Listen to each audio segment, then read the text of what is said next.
So, without further ado, you've heard enough from me. Ladies and gentlemen, I would like to welcome to the stage four-time world champion, ladies and gentlemen, Sebastian Vettel. Welcome. Hi. Thank you very much. Welcome. I love that you came in on a bike, by the way. Yeah, thank you. Getting the morning exercise in? Yeah, it's easier for traffic also. It is. So welcome to Montreal. Mother Nature, she is definitely playing part in this. This is fantastic weather, slightly better than last year, would you not say?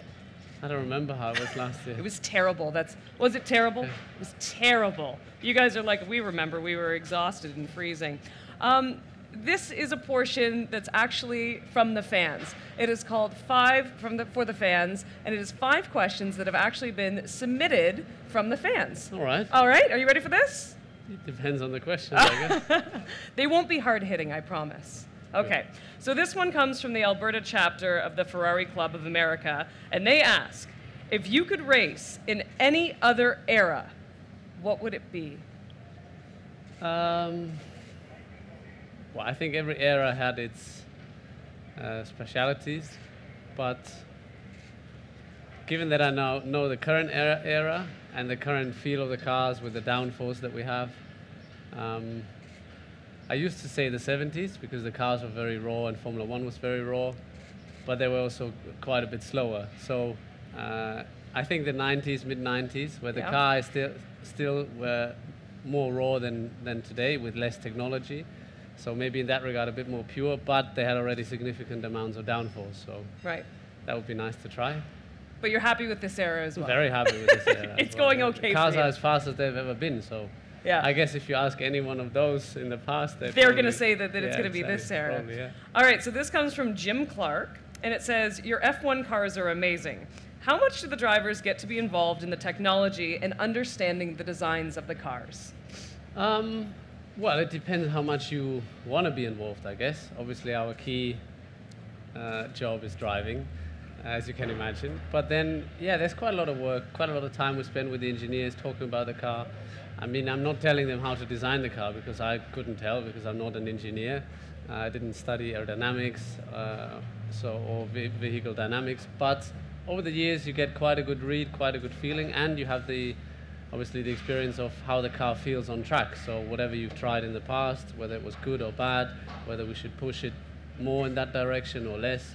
So I guess as a driver, you are one of the key persons to push the development, not necessarily the shapes and the design, but where the car should head to. All right, moving along, we have Christina Lopes. She asks, do you get nervous when you get inside your car and during the start of the race, or do you just get excited at this point? Well, during practice sessions, I'm not that nervous. But before the race, when I get in the car, I'm nervous, but also excited. So I guess it's a mixture of both. And I guess when you're not nervous anymore before starting the race, then maybe it's time to do something else. Because you don't want to get too comfortable. No, but I think it's a good sign. Race day is something special. So when you wake up, I can feel already a bit of tension, and then it sort of grows up to the run to the Grand Prix. And obviously, when the lights go on, then you know that. Then it's go time. Exactly. Awesome. Alex Hannigan asks, out of all of the circuits you have ever raced, what is your favorite corner? So not track, but corner. Wow, that's difficult because there's so many corners. I was going to say, when I read this one, I'm like, how many are we picking here? Well, I love Suzuka, Japan. Not necessarily one corner of it, but the combination of, let's say, the first sector where you have a lot of S's, fast corners. Then if I had to pick another one, Spa, you have a double left-hander downhill, very fast. It's called Pujon. So, those I think, fast corners I think are more exciting for us. Right. Slow corners, like we have a lot of here in Montreal, they're very technical.